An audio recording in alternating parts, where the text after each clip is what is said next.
ശ്രീനയുടെ മുകളിൽ ഞാൻ ground ഫ്ലോറിലും ശ്രീനയുടെ first ഫ്ലോറും. അപ്പൊ ഞാൻ മേലെ അലർച്ചയൊക്കെ കേൾക്കാറുണ്ട്.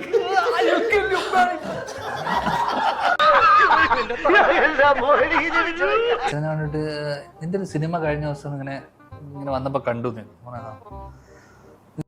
എന്നിട്ട് നിനക്കറിയില്ലേ ആ സിനിമ ഇതാവില്ല. ഞാൻ പറഞ്ഞ പുതിയ ആൾക്കാരില്ലേ നമ്മളവരുടെ പ്രൊഡ്യൂസറൊക്കെ എന്താണ് ഇതിന് ആ സിനിമയ്ക്ക് എന്തിനാണ് ഇങ്ങനെ കാശൊക്കെ മുടക്കി സിനിമയാണ്. ഞാൻ പറഞ്ഞു ഇതൊക്കെ കൊണ്ട് നമ്മൾ ജീവിച്ചു പോണ്ടേ, ഇതിലും ഭേദം മരിക്കുന്നതാണ്.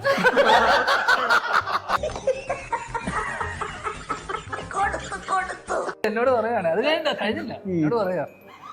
അത് കഴിഞ്ഞിട്ട് എന്നോട് പറഞ്ഞു അമ്മയുടെ മീറ്റിങ്ങിന് വരുന്നത്. ഞാൻ നാട്ടിലില്ല.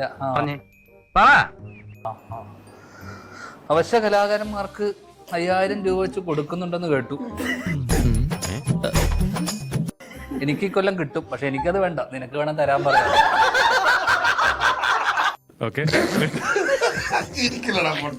വരുമ്പം കിട്ടുന്ന അപമാനമാണ് ഇത്. ഞങ്ങളുടെ ഒരു യൂഷ്വൽ ഡേ. സ്വാഭാവികം. ബമൂസിന്റെ പടം വല്ലായിരുന്നു. വീട് വിട്ടു കഴിഞ്ഞാൽ പോയി ഒളിച്ചിരിക്കാൻ ഇഷ്ടമുള്ള സ്ഥലം എവിടെ? ഓഫീസ്. ദൈവമേ, മൂർഖനെയാണല്ലോ ചവിട്ടിയത്. ആദ്യ പ്രണയം ഉണ്ടായത് എവിടെ? എവിടെന്ന് വെച്ചാ അങ്കണവാടിയിൽ, പൈപ്പൻ ചോട്ടിൽ, കോളേജിൽ, അങ്ങനെയൊക്കെ പറയാലോ. കശ്മീർ. ആ പ്രണയം എങ്ങനെയായിരുന്നു? ആ ദാലിലേക്കിന് പുള്ളിക്കാരി നടന്നു പോയിരുന്നോ? കൊട്ടയില് ബോംബുമായിട്ട് ഗ്രനേഡുമായിട്ട് പോവായിരുന്നു കൊട്ടയിൽ.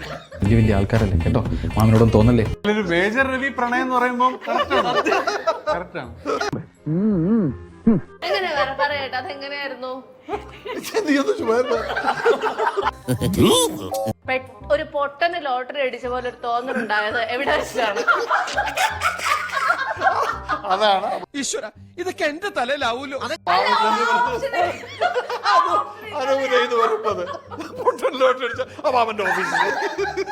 ജീവിതത്തിൽ ആദ്യമായിട്ടാണ് ഞാൻ ഇങ്ങനെ സംഭവം കാണുന്നത്. ഡീപ്പ് ചോദ്യവും ഡീപ്പ് ഉത്തരവും പറയുന്നത്. ഇത് ശരിക്കും ഒരു കോമിക്കൽ ഷോ ആയിട്ടുണ്ട് കേട്ടോ. ലോട്ടറി അടിച്ച പോലത്തെ ഒരു ഫീൽ ഉണ്ടായത് എപ്പോൾ? 18-ാം തീയതി പറയാം. അതായത് ഉത്തമ മനസ്സിലായി. എന്തിന് ഇവന്മാരെയൊക്കെ വെച്ച് പണം ചെയ്യുന്നു? അബാമിന്റെ കഴിഞ്ഞ 4 അതിലും ഗ്രനേഡിലും ഉണ്ട്. 4 ഏറെക്കുറെ ഒരു സാധാ 2 ഗ്രനേഡ്. സാധാരണ അയ്യന്റെ മോനെ സാധാരണ ഇന്റർവ്യൂ എന്ന് പറയുന്നത് പറയാം.